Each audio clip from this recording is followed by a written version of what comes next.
Let me tell you about the passenger with a secret. It starts on an ordinary flight, or so it seemed. Our protagonist, Lauren, was sitting in 12A, staring out the window and letting her thoughts drift with the clouds. That is, until she glanced over at the man settling into 12B. He had that kind of confidence that was more magnetic than your favorite playlist. A crisp suit, perfectly messy hair, and, wait for it, a book. A paper one. In the age of e-readers, this guy was a total enigma. Lauren was immediately intrigued.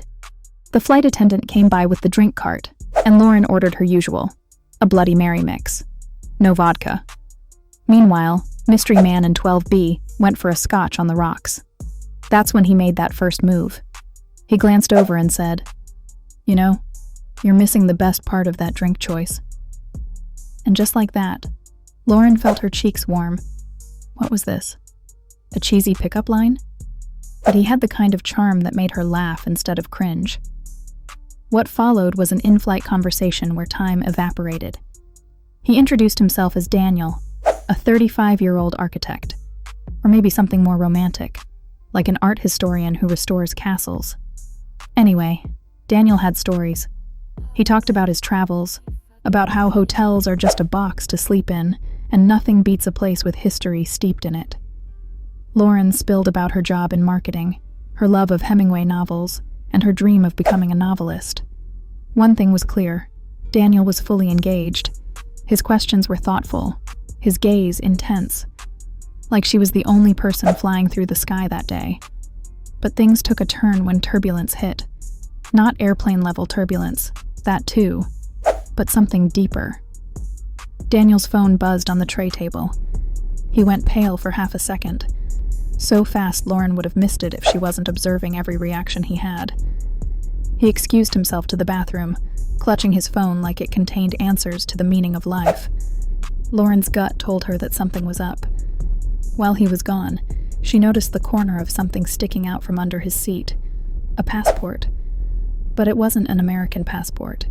It was from, let's just say, a country that had a certain dangerous allure to it.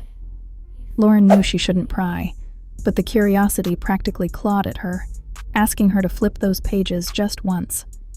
Before she could gather the nerve, Daniel returned with an oddly strained smile. "Where were we?" he asked, picking up their conversation like nothing had happened. And Lauren let it go, kind of. The real spark of this story began after the flight landed. As passengers retrieved their carry-ons, Daniel handed Lauren a single business card with only an email address on it. "For that novel you're going to write," he said, before disappearing down the jet bridge. What Lauren didn't expect was what happened that night, after the whole mysterious passport thing. At 11:47 p.m., her phone buzzed with a new email. Subject line? Chapter 1. The Girl in 12A. It wasn't just any email. It was an opening to a story he had dreamed up. One where a woman finds herself entangled in a world of secrets simply by sitting next to the wrong man on a flight. Daniel's email pulled Lauren into the very fiction she had always dreamed of crafting herself. And while the line between reality and make-believe became blurry, one thing was certain. This story wasn't going to be just words on a page. The emails became frequent, often illuminated by late-night inspiration. Lauren was swept away. But then, one particular chapter detailed a woman receiving a passport that was eerily similar to the one Lauren spotted under his seat. Coincidence? Or maybe not. Here's where I'll leave you. What if the person seated next to you knows exactly why you're there before you do? Maybe fate has a way of booking seats. Simultaneously thrilling and haunting, isn't it?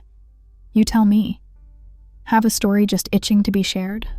I'm always an email away, or one letter closer to your tale becoming part of this vibrant series.